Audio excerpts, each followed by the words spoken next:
How do you find payment processing clients as a brand new payments business? Understand, clients are all around you in every direction. Looking for payment processing clients is like looking for air. I'm Kaz Ramar Renew, and I built a payments company from ground zero to doing billions in sales every year. If you are new or seasoned, I want to share how you can gain clients for payment processing, yet these tactics apply to any industry. Now let's get to it. Looking for payment processing clients, like I said, is literally like looking for air, right?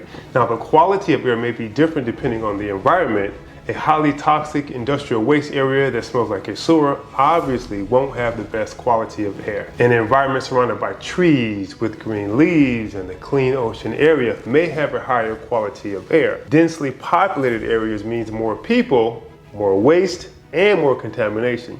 That doesn't mean you can't breathe or exist. It's just not the best quality of air. Better air could mean a higher quality of living. Now, here's where we're going. Both scenarios have unlimited air in their environment. This is how you must see potential clients. If you live in a far distant area, in the woods, off the grid, there won't be many businesses in the forest, woods, or in those environments. Yet even still, with the internet, you are instantly connected to millions of businesses. What more could you ask for? And right at your fingertips, your phone, your laptop. Looking for potential clients is like looking for a place to spend your money. And we all know, no matter how little or how much you have, there are unlimited ways to spend your money. These same places you spend a ton of money at will give you clues on how to find payment processing clients, because guess what? They are potential payment processing clients. You paid them through an electronic transaction, correct? That's a potential payment processing client. A few years back, someone would have a head start if you were a brand new business trying to find clients. The internet and social media in particular has changed the game. An influencer with 500,000 followers that they acquired in, say, 1 to 2 years can compete for clients against a business with 10 or more years of experience, yet they may not have a real system for generating leads or potential clients. Influencers have hundreds of thousands and millions of followers. If you don't, that should not discourage you. Many influencers are starting to look alike, promoting a super exotic, overly expensive lifestyle on European brands, exotic cars, and a rapper's lifestyle. Most true business owners aren't fascinated with that. There are plenty of people with a very small following that target exactly who their potential client is. Let's say you had no social media, no followers. Here's what you can do. Go through your contacts in your phone and print them out. Then one by one, begin calling them and taking notes. These contacts wouldn't be in your phone if you didn't know them, so they're not totally cold contacts. You may not have spoken with them in a while. So here's what you do. You start a non-salesy conversation, not one where you call and say, I have something to sell you and for you to buy. Want to buy or not? And then you hang up, never to contact them again. No. Have some compassion, learn how to build relationships. Learn how to actually care about people beyond the sale. Now, we know it's a dog-eat-dog kind of world sometimes, yet you can learn how to actually care about people beyond the sale. It will actually make your sales a lot better too. Your energy resonates through your message. And so when you're too salesy, that also resonates. But when you care, that also resonates as well. When I first started, I used to go door to door trying to get people that have never seen me switch over their processing to the company I was representing at the time. I'd walk in looking like a typical salesperson. I didn't have a square box briefcase, yet I had something similar. Once I got the opportunity to present, the business owner or gatekeeper would allow me to give my spiel. I pull out my presentation binder and I begin the presentation, which will last about 3 to 5 minutes. Presentations today are more than likely done via webinar, yet in person was a different thing. Initially, the presentations didn't have any real flavor to them and no one took me up on the offer. I sounded like a robot, to be honest with you, reading the presentation to the business owner, and if they had a question, it just would totally throw me off. So I did a reboot, and I began practicing it to the point where I'd memorized it and I could do the presentation without the physical slides. I'd grown up in Detroit, Michigan. My grandparents who adopted me were church leaders. My grandmother was considered the first lady and my grandfather considered the pastor. They dealt with just about every scenario, from families that needed to pay rent, families needing money for children's school, family issues, marital problems, and simply needing someone to talk to or needing help in their home. My grandfather was a handyman. He was an unlicensed electrician. We lived directly on a strip in Detroit where my front yard was a major street, not a residential street that you're used to. I literally lived in the church, like walk through the front door and then through the church, go to another door where we lived. My front window was dope peddlers, prostitutes, substance abusers, zombies, and hustlers. The side of my church home was a parking lot full of rocks and sand because that's where the cars parked for church. Across the street from us were our brothers from the Middle East selling liquor combined with prescription drugs, barbershop over here. Then there were churches galore on almost every corner. And of course, children and young people with not much else to do. There weren't many outlets.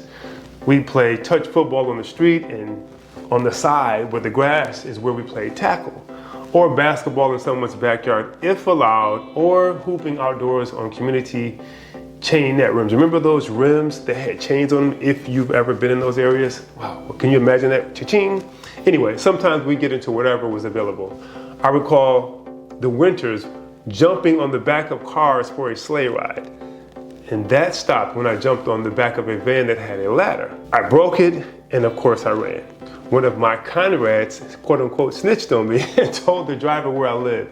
The church boy said that lives over the church. Of course, that's not hard to find because I was the only guy who lived over a church on a major strip. I got in big trouble, and that ended my skiing career. I said all that to say I'd seen a lot. I mean, a lot. And sometimes if you say or do the wrong thing, that could turn out pretty bad. A couple of times I was in a situation with another young man around my age, and I said the wrong thing, got slammed and face like pummeled. All other times I didn't respond correctly to a situation, I got choked up. Sometimes cornered and had to fight my way out. And sometimes saying or doing the right thing could prevent things from happening and create opportunities that wouldn't have been available otherwise. All that to say, through direct experience, I learned how to navigate and deal with people. As a new sales rep, I walked into businesses cold turkey asking for company docs or talking about who is in charge of your payment processing, and sometimes they'd immediately throw their guard up. In hindsight, that wasn't surprising. I was asking for items like your social security number, your bank account, your driver's license, and they had never seen me before. Most people don't know how to handle this. To make this short, I'd have to navigate through this.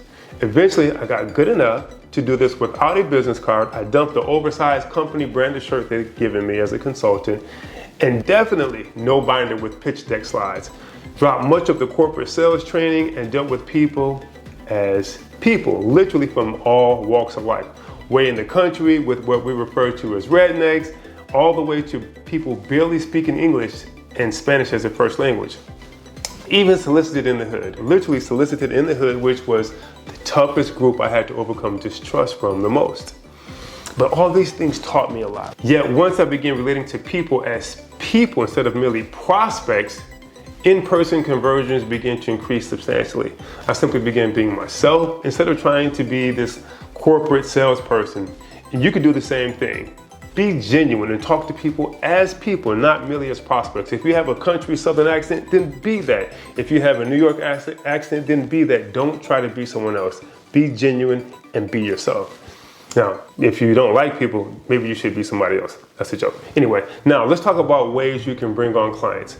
Calling everyone in your phone that could use your product or service. Asking each person you talk with if they know 3 to 5 people that could benefit. Next is going to events and talking with potential clients. Next is hosting your own events. You can do that for free in person or online, to be honest with you. Hosting a business workshop at your local church, YMCA Community Center. Host a business workshop online using Zoom, which is free. Or you could host live videos on social media, sharing your products, services, and how this can help benefit your prospect's business. Look at all the opportunities: LinkedIn, IG, Facebook, YouTube, TikTok, X, podcasts, and several other outlets. All the above can be done without leaving the comfort of your bedroom. There's no excuse not to have unlimited pool of potential clients to talk with. The biggest challenge could be simply taking the first step to communicate with people. Get past the fear of rejection, which when you think about it, means nothing. People don't really care about you or me that much. They're too busy and have their own issues. We are quickly forgotten in a matter of seconds. Think how your life would change if you communicated with just 10 to 20 potential clients per day via phone. Think about communicating with 10 to 20 people via email. Now add 10 to 20 people via text. Add 10 to 20 people from IG. Add another 10 to 20 from Facebook, LinkedIn, TikTok, YouTube, fan base, on and on. You could easily communicate with 200 to 300 people per day, and we didn't spend a penny for anything. No ads, ran hiring expensive agencies that ask for a monthly retainer, a percentage, and no way of knowing if you'll get results. Now, once you have momentum and income, then why not run ads? Yet, you don't need that now. With ads, another 3 to say 5,000 per month, and explode this, right? We haven't touched on Yelp, Google Maps, Dun & Bradstreet, and more. Now, in the captions, you can download a link listing a few industries and verticals you can target. So I think we've proven to you that potential clients are literally all around us, no matter where you live. Many of you may consider this a huge task. There's this saying, how do you eat an elephant? Quote, one bite at a time, end quote. And I wish someone showed this to me in the beginning instead of only random door knocking or even in the middle of my sales process of my career in sales.